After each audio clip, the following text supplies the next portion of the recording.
الحمد لله نحمده ونستعينه ونستغفره ونؤمن به ونتوكل عليه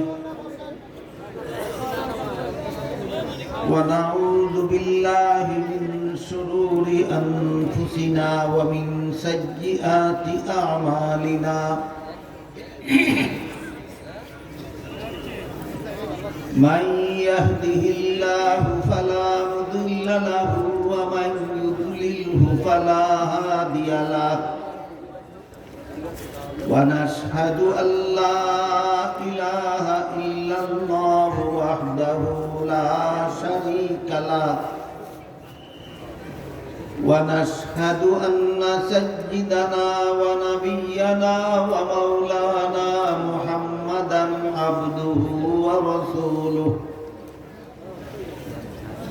صلى الله تعالى عليه وعلى آله وأصحابه وبارك وسلم أما بعد فأعوذ بالله من الشيطان الرجيم بسم الله الرحمن الرحيم اليوم أكملت لكم دينكم وأتممت عليكم نعمتي ورضيت لكم الإسلام دينا وقال رسول الله صلى الله عليه وسلم تركت فيكم أمرين لن تضلوا ما تمسكتم بهما كتاب الله وسنة رسوله أو كما قال عليه الصلاة والسلام हज़रात उलामाए किराम मुहतरम हाजिरीन এলাকার সর্বস্তরের মুসলমান ভাইয়েরা আমার ও আমার পর্দানিসীন মা ও বোনেরা, পবিত্র কোরআনের সূরা মায়েদার ৩ নম্বর আয়াতের সামান্য অংশ আমি আপনাদের সামনে তিলাওয়াত করেছি। তাতে আল্লাহ বলেন, আল ইয়াউমা আকমালতু লাকুম দীনাকুম। এর অর্থ হলো আজকে আমি তোমাদের দ্বীনকে পরিপূর্ণ করে দিলাম। এখানে ৩টি কথা আমাদের ব্যাখ্যা সাপেক্ষে বুঝতে হবে, ব্যাখ্যা ছাড়া বুঝে আসবে না। ১ নম্বর কথা হলো আল্লাহ এখানে আজকে বলতে কোন দিন বুঝালেন। দ্বিতীয় কথা হলো আমাদের দ্বীন বলতে আল্লাহ কি বুঝালেন। আর তৃতীয় কথা হলো পরিপূর্ণ বলতে আল্লাহ কি বুঝালেন। এই ৩টা কথা ব্যাখ্যা সাপেক্ষ, তাই ৩টা কথার সংক্ষিপ্ত ব্যাখ্যা আমি আপনাদের সামনে তুলে ধরার চেষ্টা করছি। আয়াত আল্লাহ নাযিল করেছিলেন রাসূল করিম সাল্লাল্লাহু আলাইহি ওয়াসাল্লামের ঐতিহাসিক বিদায় হজের ভাষণকে কেন্দ্র করে। রাসূল দুনিয়া থেকে বিদায় হওয়ার প্রায় ৩ মাস আগে জীবনের শেষ হজ পালন করেছিলেন। তখন রাসূলের সাথে প্রায় ১৬ লক্ষ সাহাবায়ে কেরাম হজে অংশগ্রহণ করেছিলেন। হজের সবচেয়ে বড় ফরজ জিলহজ মাসের ৯ তারিখ সন্ধ্যা পর্যন্ত, সূর্য অস্ত যাওয়া পর্যন্ত আরফার ময়দানে অবস্থান করা। সেই আরফায় অবস্থানকালে রাসূল করিম সাল্লাল্লাহু আলাইহি ওয়াসাল্লাম লক্ষাধিক সাহাবায়ে কেরামদের উদ্দেশ্য করে এক মহামূল্যবান ভাষণ দিয়েছিলেন। এটাকেই ইতিহাসে রাসূলের বিদায় হজের ভাষণ বলা হয়।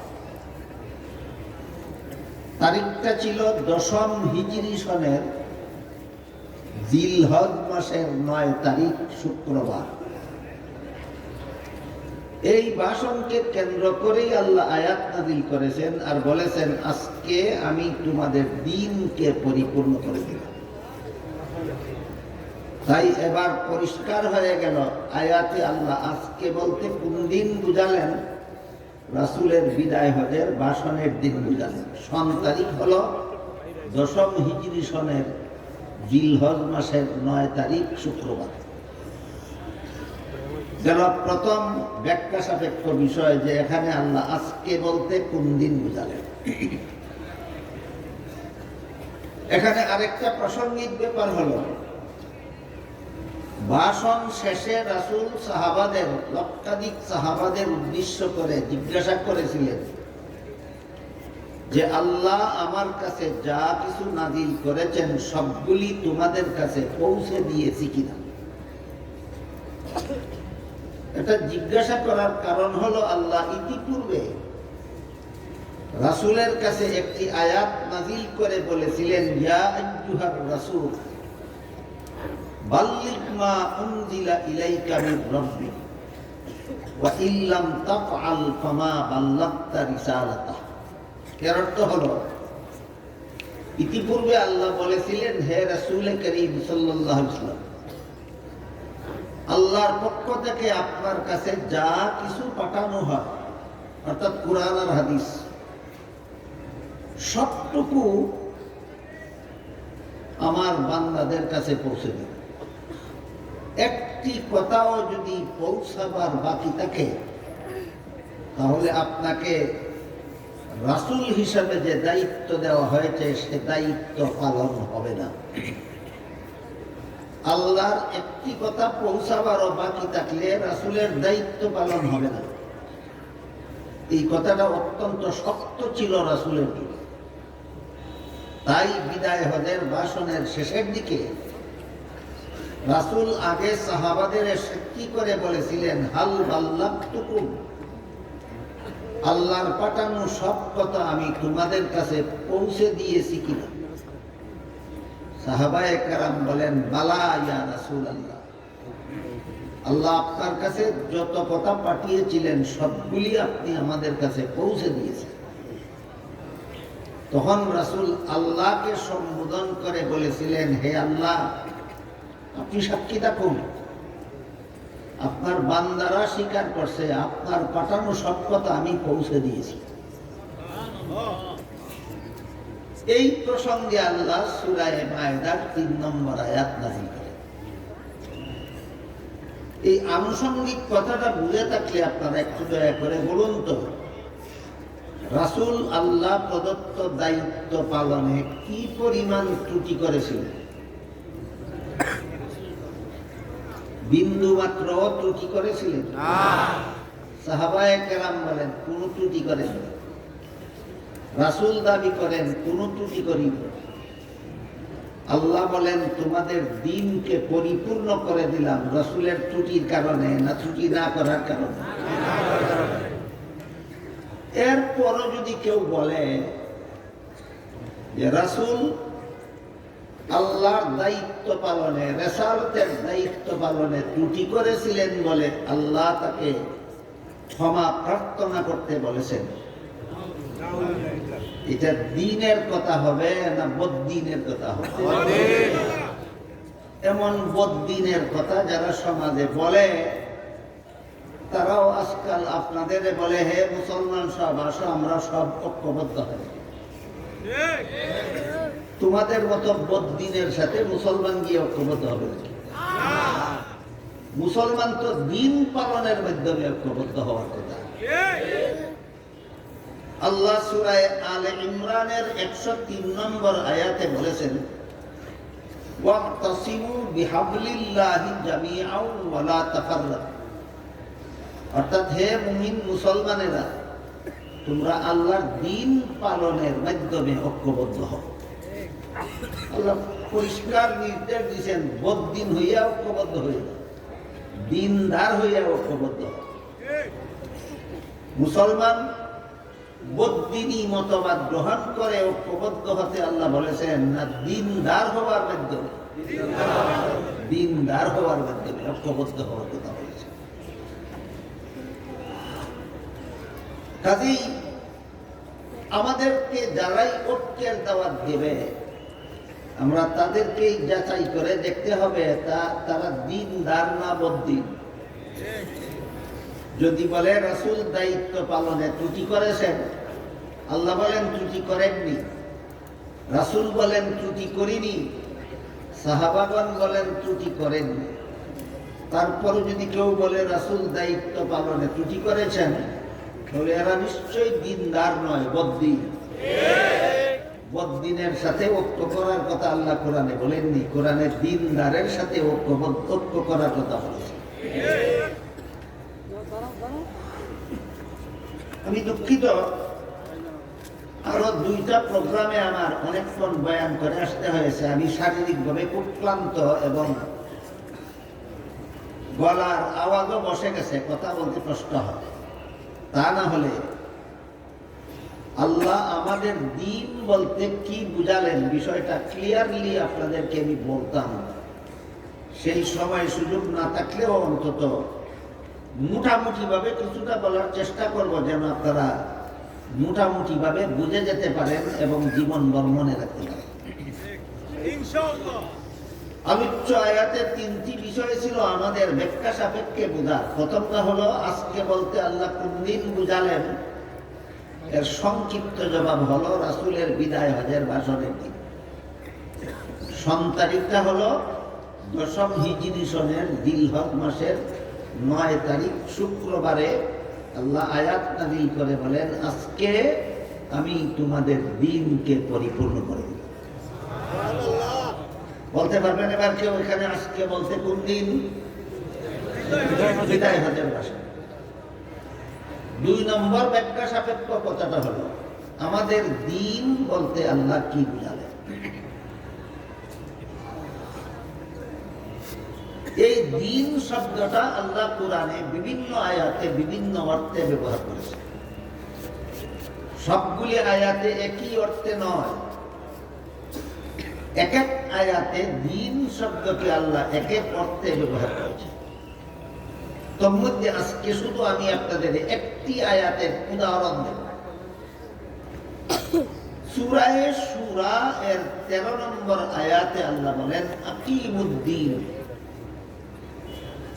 এখানে দিন শব্দকে আল্লাহ ইসলামের বিশুদ্ধ মতবাদ অর্থে ব্যবহার করেছেন। আকিমুদ্দিনের অর্থ হলো তোমরা ইসলামের বিশুদ্ধ মতবাদে অটল থাকো, ইসলামের নামে ভ্রান্ত মতবাদ পোষণ করা। বুঝে থাকলে বলুন তো, সূরা শুরার 13 নম্বর আয়াতে আকিমুদ্দিন আয়াতে আল্লাহ দিন শব্দকে কোন অর্থে ব্যবহার করেছেন? ইসলামের বিশুদ্ধ মতবাদ, ইসলামের বিশুদ্ধ। কারণ হলো রাসূলের যুগেও এমন কিছু লোক ছিল যারা দাবি করত তাদের ধর্ম ইসলাম, কিন্তু মতবাদ পোষণ করত ইসলাম বিরোধী। এদেরকে সতর্ক করে দিয়ে আল্লাহ বলেছিলেন, আকিমুদ্দিন। ইসলামই যদি তোমার ধর্ম হয়ে থাকে, তাহলে ইসলামের নামে ভ্রান্ত মতবাদ পোষণ করবে না, ইসলামের বিশুদ্ধ মতবাদে অটল থাকবে। আমাদের বর্তমান দুনিয়াতেও বহু মানুষ এমন আছে যারা নিজেদের ধর্ম ইসলাম বলে দাবি করে, কিন্তু ইসলামী মতবাদ নয়, ভ্রান্ত মতবাদ অন্তরে পোষণ করে। এদের মধ্যে এক দলের নাম হলো কাদিয়ানি। কাদিয়ানিরা নিজেদের দলের নাম দিয়েছে আহমদিয়া মুসলিম জমাত। মুসলিম জমাত কথার অর্থই হলো মুসলমানের দল। মুসলিম জমাত শব্দের অর্থই মুসলমানের দল। কিন্তু এরা কতটুকু মুসলমান এই প্রশ্নের জবাবটা আজও অনেকের কাছে অস্পষ্ট রয়ে গেছে। এই অস্পষ্টতা দূর করার জন্য আগে আমরা পরিষ্কারভাবে বোঝার চেষ্টা করি যে আসলে মুমিন মুসলমান কাকে বলে। ওইটা বুঝলেই কাদিয়ানি মুসলমান না অমুসলমান সেটা পরিষ্কারভাবে বুঝা যায়। যার মধ্যে ঈমান আছে সেই মুমিন, সেই মুসলমান। আর ঈমান কাকে বলে এই প্রশ্নের অতি সংক্ষিপ্ত জবাব হলো আল্লাহ কোরআনে যা কিছু বলেছেন সবগুলি সঠিক বলেছেন। এই কথা বিশ্বাস করার নাম ঈমান। আল্লাহ কোরআনে যা কিছু বলেছেন সবগুলি সঠিক বলেছেন, এই কথা বিশ্বাস করার নাম ঈমান। কাজেই কোরআনের কোনো কথা যদি কেউ সন্দেহ করে, ঠিকভাবে ঠিক কোরআনের কোনো কথার বিরুদ্ধে যদি কেউ কোনো আপত্তি উত্থাপন করে, তাহলে তার আর ঈমান থাকে না, সে বেঈমান কাফের হয়ে যায়। খুব সংক্ষেপে বলছি, যেহেতু আমি আগেই বলেছি আমি শারীরিকভাবে অসুস্থ, গলার আওয়াজ বসে গেছে, কথা বলতে খুব কষ্ট হচ্ছে। আর না হলে আমি ঈমানের বিস্তারিত বিবরণ আপনাদের সামনে তুলে দেব। তারপরে যেটুকু বলেছি জীবন বর্মনে রাখার মতো, যে আল্লাহ কোরআনে যত কথা বলেছেন সবগুলি সঠিক বলেছেন বলে বিশ্বাস করার নাম ঈমান। আল্লাহ কোরআনের এক আয়াতে বলেছেন লা ইলাহা ইল্লাল্লাহ, তাই লা ইলাহা ইল্লাল্লাহ বিশ্বাস করার নাম ঈমান। আর এক আয়াতে বলেছেন মুহাম্মাদুর রাসূলুল্লাহ, তাই মুহাম্মাদুর রাসূলুল্লাহ বিশ্বাস করার নাম ঈমান। এভাবে আল্লাহ কোরআনে যত কথা বলেছেন সবগুলি সঠিক বলেছেন, বিশ্বাস করার নাম ঈমান। কোরআনের কোনো কথা যদি কেউ বিশ্বাস করে না, তখন আর মুমিন মুসলমান থাকে না, বেঈমান কাফির হয়ে যায়। এই কথাটা বোঝার পরে এখন আমরা বোঝার চেষ্টা করব কাদিয়ানি মুসলমান না কাফির। আপনার জবাব দিবেন, জবাব করে দিবেন। আমরা এখন বোঝার চেষ্টা করব কাদিয়ানি মুসলমান না কাফির। পবিত্র কোরআনের সূরা আহজাবের 40 নম্বর আয়াতে আল্লাহ আমাদের নবীকে একটা উপাধি দিয়েছেন, সেটা হলো খাতামুন নবিয়্যিন। এই উপাধিটা মনে রাখতে পারেন জীবনভর। কোরআনে আল্লাহ আমাদের নবীকে অনেকগুলি উপাধি দিয়েছেন, এর মধ্যে একটি উপাধি হলো আমাদের নবী খাতামুন নবিয়্যিন। বলুন কি? খাতামুন। আর হাদিস শরীফে রাসূল করিম সাল্লাল্লাহু আলাইহি ওয়াসাল্লাম বলেন লা তাকুমুস সাআতু হাত্তা ইউবআসা দাজ্জালুনা কাযযাবুনা কুল্লুহুম ইয়াজআমু আন্নাহু নাবিয়্যুন ওয়া আনা খাতামুন নাবিয়্যিন লা নাবিয়্যা বাদি। এর অর্থ হলো আমার পরবর্তী কেউ যদি নবী হওয়ার দাবি করে তাহলে সে হবে মিথ্যাবাদী দাজ্জাল। কারণ বর্ণনা করে রাসূল বলেন আল্লাহ যে আমাকে খাতামুন নবিয়্যিন উপাধি দিয়েছেন, এর অর্থ হলো আমার পরে আর কোনো নবী নাই, আমি শেষ নবী। তাহলে সূরা আহজাবের 40 নম্বর আয়াতে আল্লাহ আমাদের নবীকে শেষ নবী বলেছেন কিনা? কাদিয়ানীরা কি মানে?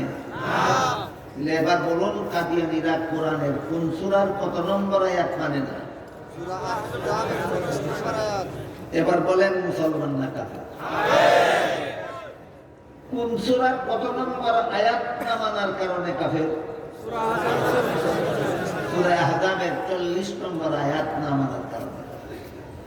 অথচ নিজেদের দলের নাম দিয়েছে আহমদিয়া, মুসলিম জামাত, মুসলমানের দল।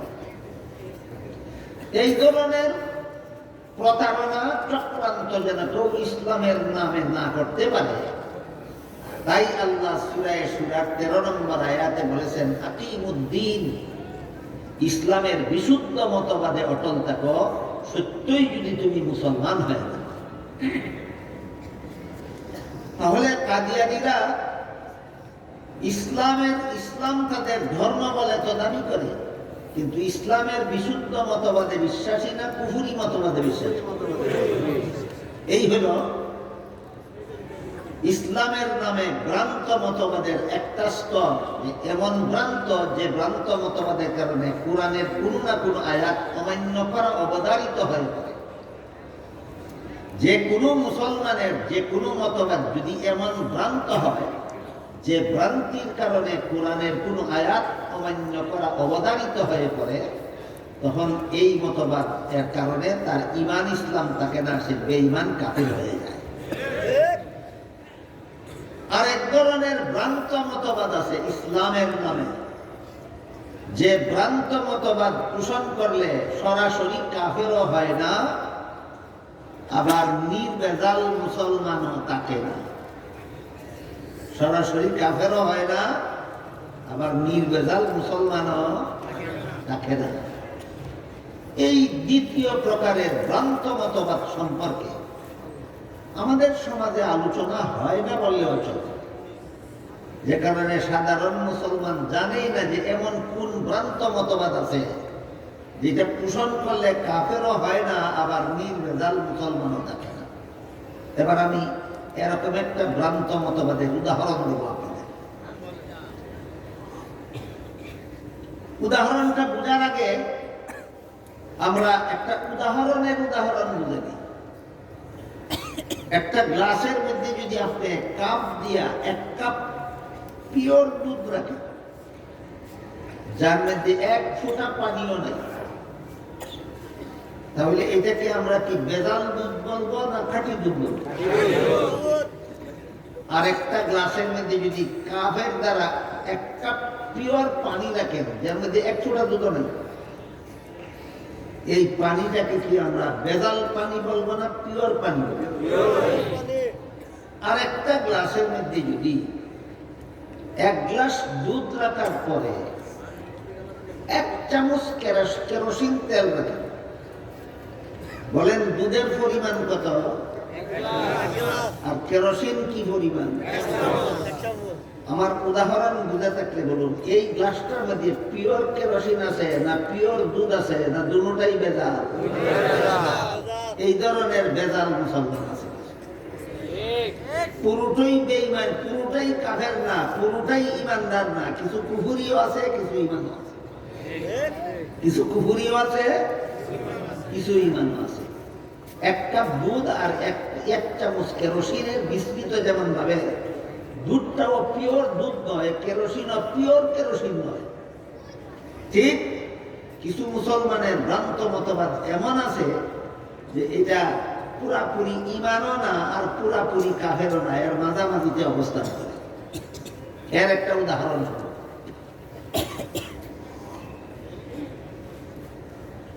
আল্লাহ পাক রব্বুল আলামিন পবিত্র কোরআনের এক আয়াতে ঘোষণা দিয়েছেন, লা ইয়ানালু আহদিজ জালিমিন। এর অর্থ হলো গুনাহগারদেরকে আমি নবী বানাই না। কি অর্থ? গুনাহগারদেরকে নবী বানাই। কাজেই নবীগণ, সমস্ত নবীগণ যেই গুণে গুণান্বিত হবে আল্লাহর মূলনীতি অনুসারে, সেটা হলো আজীবন বেগুনাহ হওয়া। আজীবন বেগুনাহ হওয়া এটা নবীগণের, সমস্ত নবীগণের একটা বিশেষ গুণ। এই জন্য আহলে সুন্নাত ওয়াল জামাতের আকীদা বিশ্বাস হলো হযরত আদম আলাইহিস সালাম থেকে নিয়ে মুহাম্মদুর রাসূলুল্লাহ সাল্লাল্লাহু আলাইহি ওয়াসাল্লাম পর্যন্ত সমস্ত নবী রাসূলগণ আজীবন বেগুনাহ। আমি জানি না আপনারা কে কি বিশ্বাস করেন।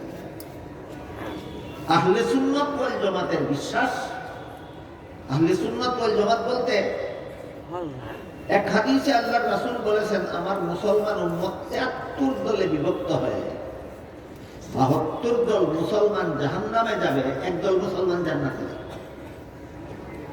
সাহাবায়ে কেরাম জান্নাতি মুসলমানের দলটার পরিচয় জানতে চাইলে রাসূল বলে দিলেন, মুসলমানের যেই দলের আদর্শ হবে 2টা জিনিস, একটা নবীর সুন্নাত আর একটা সাহাবাগণের জামাত। যারা মানে তারা আহলে সুন্নাত ওয়াল জামাত। ক্লিয়ার হলো কিনা? যারা নিজেদের ধর্মকর্ম পালনের জন্য 2টা জিনিসকে আদর্শ মাপকাঠি রূপে মানবে, একটা আদর্শ মাপকাঠি হলো নবীর সুন্নাত, আর একটা আদর্শ মাপকাঠি সাহাবায়ে কেরামের জমাত। এই রাসূলের এই হাদিসটা যারা মানে তাদের নাম আহলে সুন্নাত ওয়াল জামাত। এই আহলে সুন্নাত ওয়াল জামাতের আকীদা বিশ্বাস হলো বিশুদ্ধ মতবাদ ইসলামের। যারা আহলে সুন্নাত ওয়াল জামাতের অন্তর্ভুক্ত নয়, এরা ইসলামের নামে বিভিন্ন ভ্রান্ত মতবাদ পোষণ করে থাকে। কাজেই আহলে সুন্নাত ওয়াল জামাতের বিশুদ্ধ মতবাদগুলির মধ্যে একটি মতবাদ হলো সমস্ত নবী রাসূলগণ আজীবন বেগুনাহ। এবার বলেন, বুঝে থাকলে বলুন, সমস্ত নবী রাসূলগণ যে আজীবন বেগুনাহ, এটা ইসলামের নামে ভ্রান্ত মতবাদীদের আকীদা বিশ্বাস না আহলে সুন্নাত ওয়াল জামাতের আকীদা বিশ্বাস? আহলে সুন্নাত ওয়াল জামাতের আকীদা বিশ্বাস। কিন্তু এত সত্ত্বেও আমাদের মুসলমান সমাজে ফাঁকে ফাঁকে এক দুজন পণ্ডিত এমন পাওয়া যায় যারা বিভিন্ন নবীর জীবনের বিভিন্ন ঘটনাকে ভ্রান্ত ব্যাখ্যার মাধ্যমে গুনাহগার বানাইয়া ছাড়ে। বিভিন্ন নবীর জীবনের বিভিন্ন ঘটনাকে শুদ্ধ ব্যাখ্যার মাধ্যমে না ভ্রান্ত ব্যাখ্যার মাধ্যমে? ভ্রান্ত ব্যাখ্যার মাধ্যমে নবীকে গুনাহগার সাব্যস্ত করে ফেলে। এদের বিভিন্ন নবীর জীবনের বিভিন্ন ঘটনাকে ভ্রান্ত ব্যাখ্যার মাধ্যমে গুনাহগার সাব্যস্ত করে যারা, এদের গ্লাসে দুধও আছে, কেরোসিনও আছে। কি কি আছে? দুধও আছে, কেরোসিন। দুধের মধ্যে কেরোসিন মিশ্রিত হয়ে গেলে সেই দুধ কি আর পান করা যায়? সুতরাং নবীগণকে যারা গুনাহগার সাব্যস্ত করে, এদের সাথেও কি মুসলমানের আর ধর্মীয় ঐক্য করা যায়? এরা মুসলমান নামের বেজাল। এই ধরনের কাজটা, অপকর্মটা মুসলমান সমাজে যে দুই একজন সমুচিত পণ্ডিতে করে থাকে।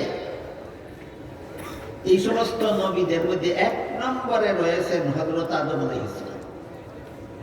যেসব নবীর জীবনের বিভিন্ন ঘটনাকে ভ্রান্ত ব্যাখ্যার মাধ্যমে এরা নবীকে গুনাহগার সাজায়, এই সমস্ত নবীদের মধ্যে এক নম্বরে রয়েছেন হযরত আদম আলাইহিস সালাম। আদম আলাইহিস সালামের জীবনের কোন ঘটনাকে ভ্রান্ত ব্যাখ্যার মাধ্যমে এরা গুনাহগার সাব্যস্ত করে, ঘটনা কোরআনে বর্ণিত আছে বিভিন্ন আয়াতে। আল্লাহ আদমকে জান্নাতে দিয়ে বলেছিলেন সব গাছের ফলমূল খাও, শুধু একটি গাছের ফল খেতে নিষেধ করেছিলেন। কিন্তু শেষ পর্যন্ত ইবলিসের ধোঁকায় পড়ে আদম জান্নাতে নিষিদ্ধ গাছের ফল খেয়েছিলেন। এটা হলো মূল ঘটনা।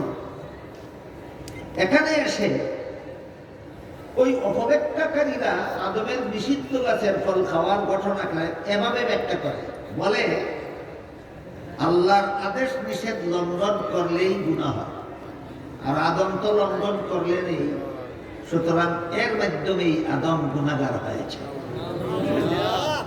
ব্যাখ্যাটা কিন্তু একেবারে উড়িয়ে দেওয়ার মতো নয়।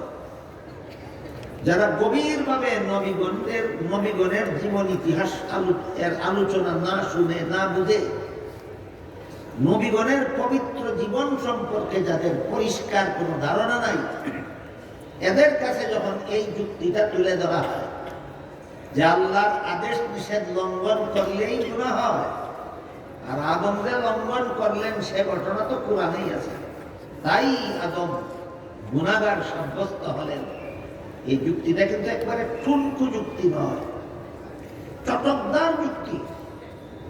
কথা বুঝে থাকলে বলুন, যুক্তিটা কি ঠুনকু যুক্তি না চটকদার? এই জন্য অনেক সরল মুসলমান এর গভীরে না যাওয়ার কারণে, আসল বিষয়টা সঠিকভাবে না বোঝার কারণে এদের চটকদার যুক্তিতে দিশেহারা হয়ে আদমকে গুনাহগার বিশ্বাস করে দিলেন। এই ধরনের যুক্তি দিয়ে মুসলমানদের যারাই নবীগণকে গুনাহগার সাব্যস্ত করে, আমি আমার অনুসন্ধানে দেখেছি এই ধরনের যুক্তি, এই ধরনের নবীগণের জীবনের কোন ঘটনার এমন ব্যাখ্যা, এটা মুসলমানি ব্যাখ্যা নয়, এটা খ্রিস্টানি ব্যাখ্যা। নবীগণকে গুনাহগার সাব্যস্ত করার মতো ব্যাখ্যা ইসলামের ব্যাখ্যা নয়, খ্রিস্ট ধর্মের ব্যাখ্যা। এবার খ্রিস্ট ধর্মের ব্যাখ্যাটা শুনুন, তারপরে আদমের জান্নাতে নিষিদ্ধ গাছের ফল খাওয়ার বিশুদ্ধ ব্যাখ্যাটাও ইনশাআল্লাহ আমি আপনাদের শোনাবো। আদমের নিষিদ্ধ গাছের ফল খাওয়ার সহি ব্যাখ্যাটাও শোনাবো পরে। এর আগে বোঝার চেষ্টা করুন, এই ব্যাখ্যাটা, এই ভ্রান্ত ব্যাখ্যাটা আসলে মুসলমানের ব্যাখ্যা নয়, এটা আসলে খ্রিস্টানদের ব্যাখ্যা। কিভাবে খ্রিস্টানদের ব্যাখ্যা এবার শুনুন। বাংলাদেশের স্বাধীনতা লগ্ন থেকে খ্রিস্টানদের একটা সংগঠন বাংলাদেশে খ্রিস্ট ধর্ম প্রচারের কাজ করে যাচ্ছে। সংগঠনটার নাম হলো খ্রিস্টান মিশনারি বাংলাদেশ। এরা খ্রিস্ট ধর্ম প্রচারের জন্য অজস্র বই পুস্তক প্রকাশ করেছে। তাদের প্রকাশিত বই পুস্তকগুলির মধ্যে একটা বইয়ের নাম আছে কোরআনের আলোকে বেহেশতে যাওয়ার পথ। নাম শুনে ভাববেন না এটা কোনো মুসলমান আলেমের লেখা, খ্রিস্টানদের লেখা বই। আমার কথা বুঝে থাকলে বলুন, কোরআনের আলোকে বেহেশতে যাওয়ার পথ বইটা কোন মুসলমান আলেমের লেখা না বাংলাদেশি খ্রিস্টানদের লেখা? খ্রিস্টানদের লেখা। এই বইয়ে যতগুলি বাজে কথা লেখেছে, এর মধ্যে দু চারটা বাজে কথা আপনাদের শোনাবো। সর্বপ্রথম বাজে কথাটা লিখেছে, প্রথম মানুষ আদম প্রথম পাপিষ্ঠ। কি ছিল আদমের পাপ? জান্নাতে নিষিদ্ধ গাছের ফল খাওয়া ছিল আদমের পাপ। খ্রিস্টানদের বইয়ের রেফারেন্স বুঝে থাকতে বলুন, জান্নাতে নিষিদ্ধ গাছের ফল খাওয়ার কারণে আদমকে পাপিষ্ঠ সাব্যস্ত করা, এটা মুসলমানের মতবাদ না খ্রিস্টানদের মতবাদ? তাহলে মুসলমানদের মধ্যে যারা এই যুক্তি দিয়া থাকে আর আদমকে গুনাহগার বলে থাকে, কোনো সন্দেহ নাই এদের মস্তকটা খ্রিস্টানেরা ধুলাই করে ফেলেছে। এদের মস্তক কার দ্বারা ধুলাইকৃত? খ্রিস্টানদের দ্বারা ধুলাইকৃত মস্তক। এরকম ধুলাইকৃত মস্তিষ্ক সম্পন্ন অপব্যাখ্যাকারীদের বর্তমান বিশ্বে একজন অপব্যাখ্যাকারী নামধারী মুসলমানের নাম সাদ সাহেব। সাদ সাহেব বলে জাকারিয়া আলাইহিস সালাম আল্লাহর দরবারে শাস্তিযোগ্য অপরাধ করেছিলেন। ইউসুফ আলাইহিস সালাম আল্লাহর দরবারে শাস্তিযোগ্য অপরাধ করেছিলেন। মুসা আলাইহিস সালাম আল্লাহর দরবারে শাস্তিযোগ্য অপরাধ করেছিলেন। এমনকি মুহাম্মদুর রাসূলুল্লাহ সাল্লাল্লাহু আলাইহি ওয়াসাল্লাম আল্লাহর দরবারে শাস্তিযোগ্য অপরাধ করেছিলেন। আমি যতক্ষণ কথা বলেছি আপনারা যারা শুনেছেন বুঝেছেন, বলুন এই কথাগুলি সাদ সাহেব কোন মুসলমানের মস্তিষ্ক প্রসূত কথা বলে না খ্রিস্টানি মতবাদের কথা মুসলমান সমাজে প্রচার করে? খ্রিস্টানি মতবাদের কথা মুসলমান সমাজে প্রচার করে। পরিষ্কার হয়ে গেল এই লোকটা ইহুদি খ্রিস্টানের দালাল। দীর্ঘদিন আমি একথা বলেছি, যেদিন দেখেছি সে নবীগণকে গুনাহগার বলে সেদিন থেকে আমি বলেছি যে খ্রিস্টানের দালাল। কিন্তু বেশি লোকে আমার কথাটা সহজে মানতে রাজি ছিল না। বর্তমান বাংলাদেশের গোয়েন্দা বিভাগের তদন্তে ধরা পড়েছে সাদ সাহেব ইসরায়েলের দালাল। ইসরায়েল হলো ইহুদি। এই ইহুদি এবং খ্রিস্টান দুই জাতির দুইটা জঘন্যতম কুস্বভাব আছে। খ্রিস্টানদের কুস্বভাব হলো নবীগণকে গুনাহগার সাব্যস্ত করা, আর ইহুদিদের কুস্বভাব হলো যারা সঠিক পথে ধর্ম পালন করে এদেরকে হত্যা করে ফেলে। উভয়টা স্বভাব সাদের অনুসারী সাদিয়ানীদের মধ্যে বিদ্যমান। এরা একদিকে নবীগণকে গুনাহগার সাব্যস্ত করে, অপরদিকে যারা গুনাহগার মানে না এরা এদেরকে টঙ্গীর ময়দানে হত্যা করে। সুতরাং সাতপন্থী অনুসারীদের মধ্যে দুই বেদিন জাতির দুইটা জঘন্যতম কুস্বভাব বিদ্যমান। একটা কুস্বভাব হলো নবীগণকে গুনাহগার সাব্যস্ত করা, আর একটা কুস্বভাব হলো এই ভ্রান্ত মতবাদ যে মুসলমান মানে না তাকে হত্যা করে ফেলা। খ্রিস্টানেরা সেই বইয়ে আরো লিখেছে, প্রথমে লিখেছে প্রথম মানুষ আদম প্রথম পাপিষ্ঠ, জান্নাতের নিষিদ্ধ গাছের ফল খাওয়া ছিল তার পাপ, তাই পাপিষ্ঠ আদমের বংশে যত নবী জন্ম হয়েছে সবগুলি নবী জন্মগত পাপিষ্ঠ। কি ছিল অন্যান্য নবীর পাপ? বইয়ে লেখে পাপিষ্ঠ আদমের বংশে জন্ম হওয়াটাই ছিল অন্য নবীদের পাপ। বলুন আপনারা, কেউ কি নিজের ইচ্ছায় জন্ম হয় না আল্লাহর ইচ্ছা? তাহলে জন্ম হওয়াটা যদি পাপ হয়, এ পাপের বান্দা পাপী হয় না স্বয়ং আল্লাহকেই পাপী সাব্যস্ত করা হয়? চিন্তা করে দেখেন, ধর্মের নামে কত বড় গাঁজাখুরি কথা এই খ্রিস্টানেরা ভালো করে থাকে। তারপরে তৃতীয় যে কথাটা খ্রিস্টানেরা সেই বইয়ে লিখেছে সেটা হলো, শেষ পর্যন্ত আল্লাহ সিদ্ধান্ত দিলেন একজন বেগুনা নবী জন্ম দিবেন। পাপিষ্ঠ আদমের বংশে জন্ম হইলেই যেহেতু পাপিষ্ঠ হয়, তাই আল্লাহ একজন নবীকে পাপিষ্ঠ আদমের বংশে জন্ম না দিয়া নিজের ঔরসে জন্ম দিলেন। ইনি হলেন হযরত ঈসা আলাইহিস সালাম। একমাত্র নবী ঈসা আলাইহিস সালাম পাপিষ্ঠ আদমের বংশে জন্ম না হয়ে সরাসরি আল্লাহর ঔরসে জন্ম হওয়ার কারণে এই একজন নবী আছেন বেগুনা। আজ পর্যন্ত সাদ সাহেবকেও ঈসা আলাইহিস সালামকে গুনাহগার বলতে শোনা যায়নি। কার দালাল?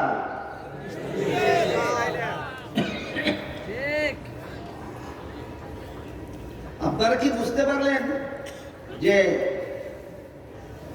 নবীগণকে গুনাহগার সাব্যস্ত করার ভ্রান্ত মতবাদ এটা মুসলমানদের মস্তিষ্ক প্রসূত না খ্রিস্টানদের কাছ থেকে আমদানিকৃত? তাহলে এরা যে সমস্ত দলিল দিল, প্রথম দলিল দিল জান্নাতে নিষিদ্ধ গাছের ফল খাওয়া ছিল আদমের পাপ, এই দলিলের ভ্রান্তিটা এবার আমরা বোঝার চেষ্টা করি এবং জান্নাতে আদমের নিষিদ্ধ গাছের ফল খাওয়ার সহি ব্যাখ্যাটা বোঝার চেষ্টা করি। বিগত 1300 বছরের ইতিহাসে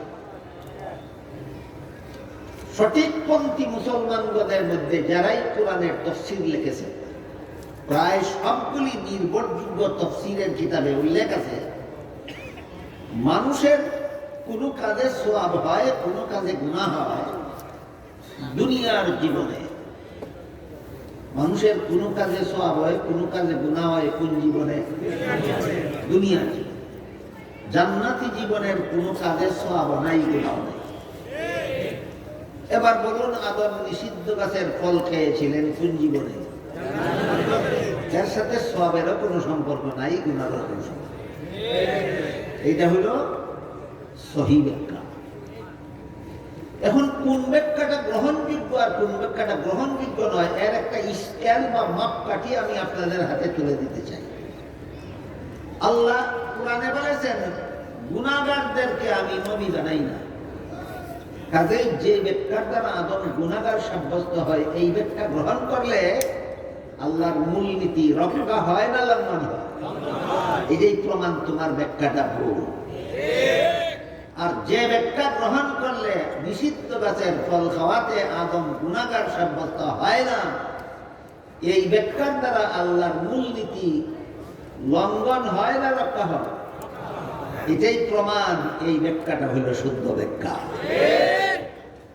কাজেই নবীগণকে গুনাহগার সাব্যস্ত করা, বিভিন্ন নবীর জীবনের বিভিন্ন ঘটনাকে অপব্যাখ্যা করে ভ্রান্ত ব্যাখ্যার মাধ্যমে নবীগণকে গুনাহগার সাব্যস্ত করলে সে নির্বেজাল মুসলমান থাকে না, মুসলমান নামের বেজাল। এরকম বেজাল মুসলমানদের সাথে সত্যিকারের মুসলমানদের ঐক্যবদ্ধ হওয়ার কথা আল্লাহ বলেন। আল্লাহ বলেছেন আকিমুদ্দিন, ইসলামের বিশুদ্ধ মতবাদে ঐক্যবদ্ধ হয়। ভেজাল মুসলমানের সাথে ঐক্যবদ্ধ হও বলেছেন না বিশুদ্ধ মুসলমানের সাথে? নবীগণকে গুনাহগার মনে করলে বিশুদ্ধ মুসলমান না ভেজাল মুসলমান? নবীগণকে বেগুনাহ মনে করলে ভেজাল মুসলমান না বিশুদ্ধ মুসলমান? এবার বলুন আল্লাহ কোন মুসলমানের সাথে ঐক্যবদ্ধ হতে বলেছেন? বিশুদ্ধ মুসলমান। নবীগণকে বেগুনাহ বিশ্বাস করলে বিশুদ্ধ মুসলমান, তার সাথে ঐক্যবদ্ধ হও। নবীগণকে গুনাহগার মনে করলে মুসলমান নামের ভেজাল, তার সাথে ঐক্যবদ্ধ হওয়ার কথা আল্লাহ কোরআনে বলেননি।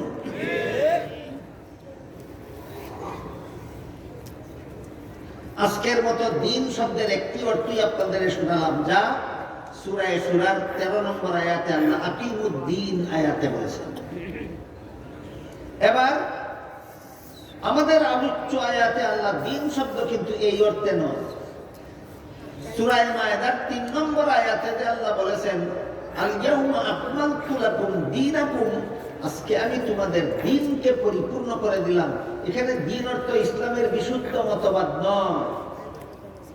সূরা শুরার 13 নম্বর আয়াতে দ্বীন শব্দকে আল্লাহ ইসলামের বিশুদ্ধ মতবাদ অর্থে ব্যবহার করেছেন, আর সূরা মায়েদার 3 নম্বর আয়াতে দ্বীন শব্দকে ইসলামের বিশুদ্ধ মতবাদ অর্থে নয়, ইসলামের বিধিবিধান অর্থে ব্যবহার করেছেন। তখন আয়াতের অর্থ দ্বারায় আজকে আমি তোমাদের ইসলামের বিধিবিধান পরিপূর্ণ করে দিলাম। দুইটা উদাহরণ বুঝে থাকলে বলুন, কোরআনের সবগুলি আয়াতে আল্লাহ দ্বীন শব্দকে একই অর্থে ব্যবহার করেন না ভিন্ন ভিন্ন আয়াতে ভিন্ন ভিন্ন অর্থে? আমি একটু পরীক্ষা করবো আপনাদের। তাফসীরের কিতাবাদি ঘাটাঘাটি করে এই সমস্ত তথ্য উদ্ধার করতে আমার কোনো পরিশ্রম লাগে না মনে করেন? যথেষ্ট পরিশ্রম লাগে। আবার 2টা-3টা প্রোগ্রাম করে এসে মধ্যরাতে আপনাদের সামনে বর্ণনা করতে কষ্ট হয় না মনে করেন? আর গলা বসে গেলে কথা বলতে কষ্ট হয় না মনে করেন? এত সব ত্যাগ স্বীকার করে যে আপনাদেরকে শোনালাম, আপনারা যদি না বুঝের মতো বা স্মরণই রাখতে না পারেন, আমার সকল শ্রম তো বিফল যাবে। এই জন্য আমি একটু পরীক্ষা করব। পরীক্ষাটা হলো সূরা শুরার 13 নম্বর আয়াতে যে আল্লাহ বলেছেন আকিমুদ্দিন, এখানে দিন শব্দকে আল্লাহ কোন অর্থে ব্যবহার করেছেন? ইসলামের বিশুদ্ধ মতবাদ। সূরা মায়েদার 3 নম্বর আয়াতে আল্লাহ বলেছেন আল ইয়াউমা আকমালতু লাকুম দীনাকুম, এখানে দিন অর্থ কি বিশুদ্ধ মতবাদ না ইসলামের বিধিবিধান? দুইটা উদাহরণের দ্বারা কি বুঝতে পারলেন আল্লাহ দিন শব্দকে কোরআনের বিভিন্ন আয়াতে একই অর্থে ব্যবহার করেন না, বিভিন্ন আয়াতে বিভিন্ন অর্থে ব্যবহার করেন। সূরা মায়েদার 3 নম্বর আয়াতে যে আল্লাহ বলেছেন আল ইয়াউমা আকমালতু লাকুম দীনাকুম, এখানে দিন শব্দকে ইসলামের বিধিবিধান অর্থে ব্যবহার করেছেন। তাই আয়াতের অর্থ দাঁড়ালো বিদায় হজের ভাষণের দিন আমি তোমাদের ইসলামের বিধিবিধানকে পরিপূর্ণ করে দিলাম। তোমাদের নবীর বিদায় হজের ভাষণের দিন ইসলামের যাবতীয় বিধিবিধানকে পরিপূর্ণ করে দিলাম। গেল 2টা ব্যাখ্যা সাপেক্ষ শব্দের সংক্ষিপ্ত ব্যাখ্যা। একটা ব্যাখ্যা সাপেক্ষ শব্দ ছিল আজকে বলতে কোন দিন, জবাব হইল বিদায় হজের ভাষণের দিন। আর একটা ব্যাখ্যা সাপেক্ষ শব্দ ছিল আমাদের দিন বলতে আল্লাহ কি বুঝালেন, এখানে আল্লাহ আমাদের দিন বলতে ইসলামের বিধিবিধান বুঝালেন। বাকি রইল আর একটা কথা, পরিপূর্ণ বলতে আল্লাহ কি বুঝালেন? ইসলামের বিধিবিধান যে আল্লাহ আমাদের নবীর বিদায় হজের ভাষণের দিনে পরিপূর্ণ করে দিলেন, পরিপূর্ণ বলতে কি বুঝালেন? এখানে পরিপূর্ণ বলতে বুঝালেন ইসলামের বিধিবিধান মানব জীবনের সব সমস্যার সমাধান। এই হল পরিপূর্ণতা। ইসলামের বিধিবিধান মানব জীবনের সব সমস্যার সমাধান, এই হইল পরিপূর্ণতা। তবে হযরত আদম আলাইহিস সালাম থেকে নিয়ে মুহাম্মদুর রাসূলুল্লাহ সাল্লাল্লাহু আলাইহি ওয়াসাল্লাম পর্যন্ত সমস্ত নবী রাসূল একমাত্র ইসলাম ধর্ম প্রচার করেছেন। সমস্ত নবী রাসূল কতগুলি ধর্ম প্রচার করেছেন? একটি মাত্র, নাম হলো ইসলাম। বুঝে থাকলে এবার বলুন, আদম আলাইহিস সালাম কোন ধর্ম প্রচার করেছে? ইসলাম। নূহ আলাইহিস সালাম কোন ধর্ম প্রচার করেছে? ইসলাম। ইব্রাহিম আলাইহিস সালাম? ইসলাম। মুসা আলাইহিস সালাম? ইসলাম। ঈসা আলাইহিস সালাম? ইসলাম। মুহাম্মদুর রাসূলুল্লাহ সাল্লাল্লাহু আলাইহি ওয়াসাল্লাম ইসলাম ধর্ম প্রচার করেছেন। কাজেই ইসলাম ধর্ম ছাড়া অন্য কোন ধর্ম যদি কেউ পালন করে, বুঝে শুনে জবাব দিবেন সে কোন নবীর ধর্ম পালন করে? বুঝেন নাই? আবার বলি, আদম আলাইহিস সালাম থেকে নিয়ে মুহাম্মদুর রাসূলুল্লাহ পর্যন্ত সমস্ত নবী রাসূল ইসলাম ধর্ম প্রচার করেছে। সুতরাং ইসলাম ছাড়া অন্য কোন ধর্ম যারা পালন করে, এরা কোন নবীর ধর্ম পালন করে? শয়তানের। এই জন্য আল্লাহ সূরা আলে ইমরানের 85 নম্বর আয়াতে বলেন, মাই ইয়াবতাগি গায়রাল ইসলামি দীনান ফালাই ইউকবালা মিনহু। ইসলাম ছাড়া আর কোন ধর্মই আল্লাহর কাছে গ্রহণযোগ্য নয়। কিন্তু এখানে আবার আরেকটা প্রশ্ন আছে, সেটা হলো সূরাতুল বাকারার 256 নম্বর আয়াতে আল্লাহ বলেছেন, লা ইকরাহা ফিদ্দীন। ধর্মের বেলায় বল প্রয়োগ চলবে না। সমস্ত ধর্মাবলম্বীদের যার যার ধর্ম পালনের স্বাধীনতা দিতে হবে। তাই প্রশ্ন জাগে, ইসলাম ছাড়া আর কোনো ধর্মই যদি আল্লাহর কাছে গ্রহণযোগ্য না হয়, তাহলে পালন করার স্বাধীনতা দিলেন কেন? আর পালন করার স্বাধীনতাই যদি দিলেন, তাহলে গ্রহণযোগ্য হবে না কেন? প্রশ্নটা কিন্তু সহজ নয়। এই কঠিন কথার কঠিন প্রশ্নের জবাব উদাহরণের মাধ্যমে বোঝা সহজ হয়। তাই আমি আপনাদের সামনে আগে একটা উদাহরণ তুলে ধরি। যে কোনো শিক্ষা প্রতিষ্ঠানের ছাত্রদের শিক্ষাদান সমাপ্ত করার পর কোনো পরীক্ষা হয়। পরীক্ষার্থী ছাত্ররা যখন প্রশ্নপত্র হাতে নিয়ে পরীক্ষার হলে বসে, সবগুলি পরীক্ষার্থী কি প্রশ্নের জবাব সঠিক লেখে না অনেকে ভুল লেখে? ভুল লেখলে পাস করবে না ফেল করবে? ভুল লেখলে ফেল করবে জানা কথা। বাধা দাও না কেন? আর বাধাই যদি দাও না, তাইলে ফেল করবে কেন? ওই প্রশ্নের যেই জবাব ইসলাম ছাড়া আর কোন ধর্ম গ্রহণযোগ্যই না হলে পালন করতে বাধা দেব না কেন? আর বাধাই যদি দেব না, তাহলে গ্রহণযোগ্য হবে না কেন? এই প্রশ্নেরও সেই জবাব। উভয় প্রশ্নের একই জবাব। জবাব হইল নিয়ম রক্ষার জন্য। পরীক্ষার্থী ছাত্র প্রশ্নের জবাব ভুল লেখলে ফেল করবে নিশ্চিত, তারপরও বাধা দেওয়ার নিয়ম নাই। তেমনি ভাবে ইসলাম ছাড়া আর কোন ধর্ম পালন করলে জাহান্নামে যাবে নিশ্চিত, তারপরও বাধা দেওয়ার নিয়ম নাই। এই সুযোগে যদি কোনো ছাত্র ইচ্ছা মতো প্রশ্নের জবাব ভুল লেখে, তাহলে যেভাবে পরকালে তার কপালে পরীক্ষার ফলাফল গোড়ার দিন ছাড়া কিছু নাই, তেমনি ভাবে কেউ যদি এই সুযোগে ইসলাম ছাড়া আর কোন ধর্ম পালন করে, তার কপালেও পরকালে জাহান্নাম ছাড়া আর কিছু নাই। এই কথাগুলি পরিষ্কার ভাবে আলোচনা না হওয়ার কারণে, পরিষ্কার ভাবে সমস্ত মুসলমানের জানা না থাকার কারণে মারাত্মক রকমের একটা শয়তানি স্লোগান সমাজে চালু হয়ে গেছে। সেটা হলো ধর্ম যার যার, উৎসব সবার। একটা শয়তানি স্লোগান, ধর্ম যার যার, উৎসব সবার। আমি স্লোগানটা যদি একটু সময়ের জন্য মেনে নেই, ধর্ম যার যার, উৎসব সবার, সুতরাং মুসলমানেরাও হিন্দু ধর্মের দুর্গা পূজার উৎসবে গিয়ে মিষ্টি খাবে, যেহেতু উৎসব সবার। এই শয়তানি কথাটা চালু করার জন্যই এই শয়তানি স্লোগানটা আবিষ্কার করা হয়েছে। মুসলমানেরা হিন্দুদের দুর্গা পূজার উৎসবে গিয়ে মিষ্টি খাবে, এতে বাধা দেওয়া যাবে না। কেন? ধর্ম যার যার, উৎসব সবার।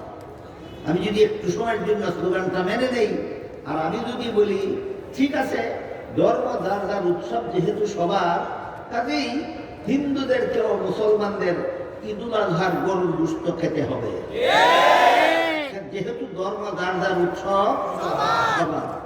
কোন হিন্দু কি মুসলমানের ঈদুল আজহা উৎসবের গরুর গোশত খেতে আসে? তোমরা কেন যাও? বেহায়া বেলা যাওয়ারা নয়তো, তোমরা তো বেহায়া। কেউ যদি বলে কৃষিকাজ যার যার, ফসল সবার। কেউ যদি বলে ব্যবসা যার যার, মুনাফা সবার। কেউ যদি বলে চাকুরি যার যার, বেতন সবার। আর কোন মাতালে যদি কয় বিয়া যার যার, বউ সবার। যেই রকমের মাতাল, যারা বলে ধর্ম যার যার, উৎসব সবার, তারা সেই রকমের মাতাল। আসল ঘটনা হলো কৃষিকাজ যার, ফসল তার, ব্যবসা যার, মুনাফা তার। চাকুরি যার, বেতন তার, বিয়া যার, বউ তার, ধর্মদার উৎসব তার। এই ধর্মদার উৎসব তার বোঝাবার জন্যই আল্লাহ সূরাতুল বাকারার 256 নম্বর আয়াতে লা ইকরাহা ফিদ্দীন বলেছেন, তার ধর্ম সে পালন করে, তার উৎসবে তুমি অংশগ্রহণ করবা না, তার উৎসবে তুমি বাধাও দিতে যাইবা না। এতক্ষণে আমি আপনাদের যে কথাটা বোঝাবার চেষ্টা করেছি সেটা হলো সমস্ত নবীগণের প্রচারিত ধর্ম একমাত্র ইসলাম। ইসলামের বিধিবিধান পরিপূর্ণ। এই যে আয়াতের পরিপূর্ণতার ব্যাখ্যা কি? ইসলামের বিধিবিধান মানব জীবনের সব এই পরিপূর্ণতার ব্যাখ্যা, ইসলামের বিধিবিধান মানব জীবনের সব সমস্যার সমাধান।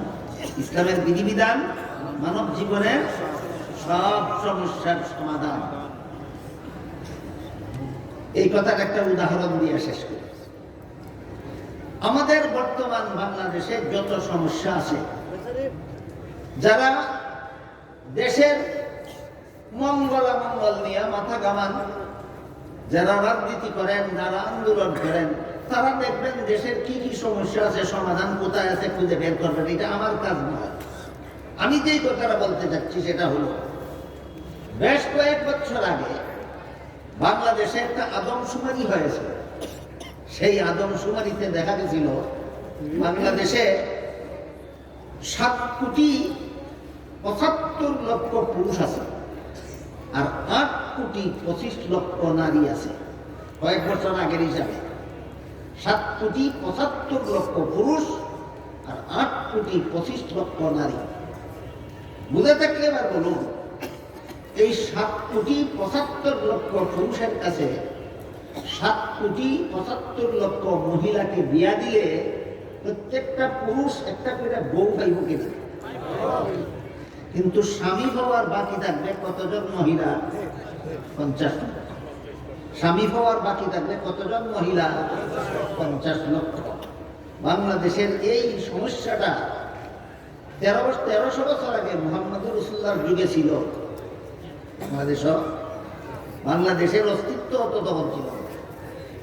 বাংলাদেশের নতুন সমস্যা, এই সমস্যার অগ্রিম সমাধান আল্লাহ 1300 বছর আগেই কোরআনে দিয়ে রেখেছেন। সেটা হলো ফানকিহু মা তাবা লাকুম মিনান নিসাই মাসনা ওয়া সুলাসা ওয়া রুবা। মর্ম হলো একজন পুরুষ একত্রে একাধিক স্ত্রী রাখার বিধান ইসলামে আছে। একজন স্ত্রী একজন পুরুষ একাধিক স্ত্রী রাখার বিধান ইসলামে আছে, কিন্তু একজন মহিলার পক্ষে একাধিক স্বামী রাখার বিধান ইসলামে নাই।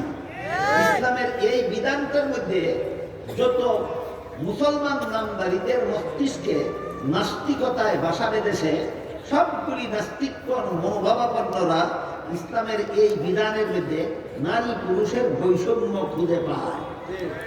ইসলাম পুরুষকে 2টা বউ রাখতে দেয়, ইসলাম মহিলাকে 2টা স্বামী রাখতে দেয় না। ইসলামে নারীদের প্রতি অবিচার। তোমাদের ভাষায় এই অবিচারটা যদি ইসলাম 1300 বছর আগে থেকে না করত, বর্তমান বাংলাদেশের 25 লক্ষ মহিলার কপালে জীবনে একটা স্বামীও যুক্ত নয়। বলুন, সমস্যা কবেকার, সমাধান কবে দেওয়া? সমস্যা বর্তমানের, সমাধান 1300 বছর আগে দেওয়া। এই হইল ইসলামের বিধিবিধান, মানব জীবনের সব সমস্যার সমাধান। এর একটা উদাহরণ বুঝতে পারলেন? আমি আয়াত পড়েছিলাম, আল ইয়াউমা আকমালতু লাকুম দীনাকুম, আজকে তোমাদের দিনকে পরিপূর্ণ করে দিলাম। কটা কথা ছিল ব্যাখ্যা সাপেক্ষ? 3টা। 1 নম্বর, আজকে বলতে কোন দিন? বিদায় হজের ভাষণের দিন। আমাদের দিন বলতে এখানে কি বোঝানো হয়েছে? ইসলামের বিধিবিধান বোঝানো হয়েছে। পরিপূর্ণ বলতে কি বোঝানো হয়েছে? ইসলামের বিধিবিধান মানব জীবনের সব সমস্যার সমাধান। শিক্ষা করার একমাত্র প্রতিষ্ঠান মাদ্রাসা।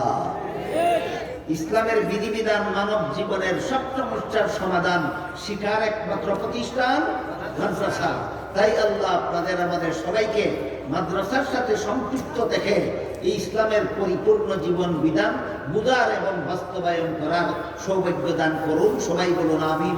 সুবহানা রাব্বিকা রাব্বিল ইজ্জাতি আম্মা ইয়াসিফুন ওয়া সালামুন আলাল মুরসালিন ওয়ালহামদুলিল্লাহি রাব্বিল আলামিন। সকলে বসে আমরা এখন আপনাদের সামনে সংক্ষিপ্ত